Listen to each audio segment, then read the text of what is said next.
All right, so we're looking at how to navigate Pica Pica. You're going to notice that in the score you have a 4 in Roman numerals. That's telling you where to put your index finger, right? So you are playing on out of the 4th position. The first finger you use, however, is the 2nd finger, right? And that's going to be because 1 is on the 4th fret, it's going to be on the 5th fret, right? So you start, I like to start with an A bass. It doesn't say so in the score. But it's good to have it just as kind of like a launching point. 3, back to 2. 1. I slide 1 over because you're going to get yourself in 5th position, right? So you went from 4th position to 5th. Again.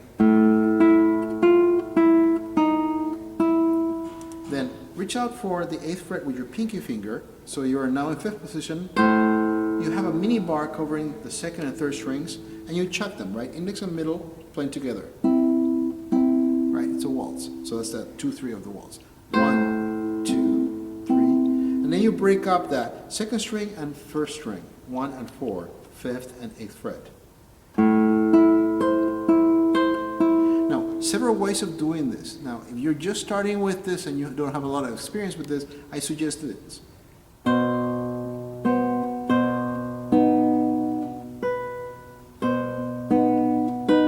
You could do that. A lot of people tend to do this, which kind of makes it difficult. The way it's written in the book, if you want to put the extra time into it, your ring finger is going to come in underneath your 2nd finger. This is the 7th fret, right?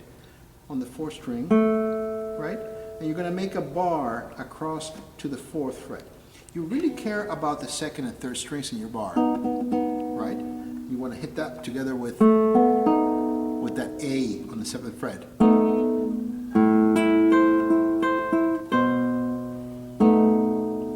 Tuck in your pinky. So you're basically holding the 6th, 4th, and 1st string at that point on the 7th fret. So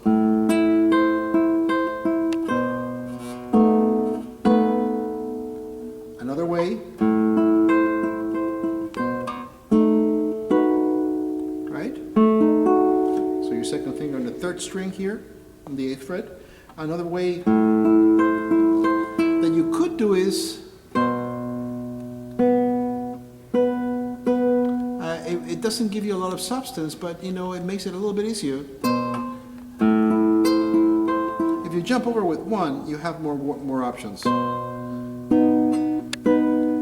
And that seems to be the easiest, right? So if you jump from 5th to 6th, initially it's more difficult. Your ring finger grabs the 3rd string, 8th fret, and you're playing that together with the 3rd string and the B string. And your pinky goes from the 8th fret now to being on the 7th fret, right? So both 1st and 2nd finger are on the 7th fret. First is a double chuck, which means 2nd and 3rd string.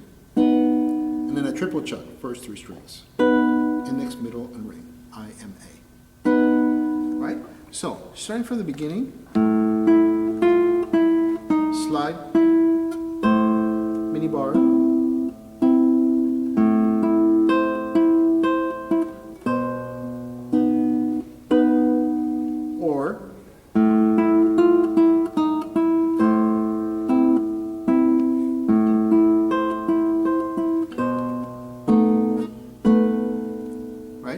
the choice is yours. This is the way it's written, right? So you have a mini bar over here, 6th, 4th, and bar on the 4th fret. And then the next part moves over the bass, but the next part is the same, except for this part. You don't land on the 8th fret, but you land here on the 7th. You're still kind of in 5th position or 4th.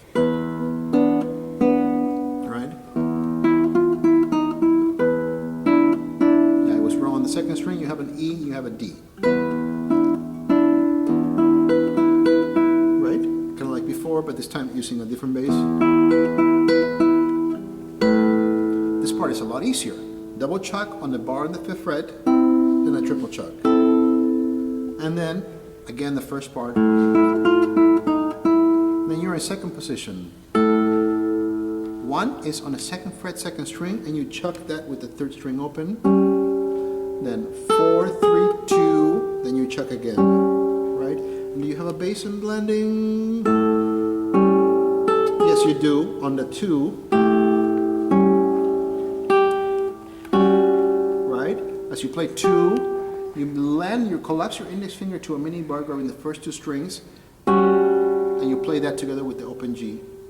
Now, sounds nasty when you just play it like that, right? Because you have that F sharp against G, right? But eventually it's going to resolve itself to 1st fret, then 2 and 4 to make a D minor chord. So let's take a look at that part, nice and slow.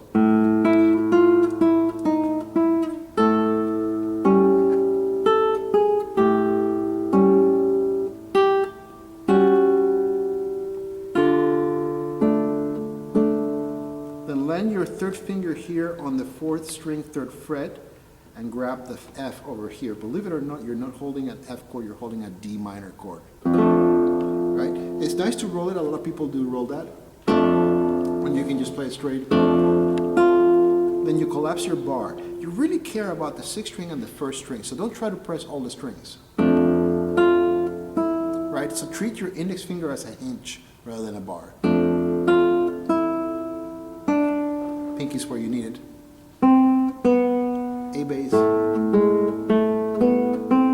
then E major,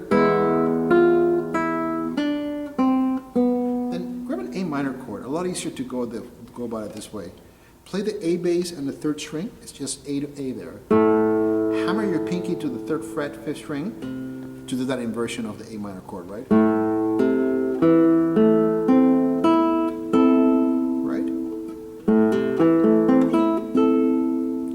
Up to there, from here.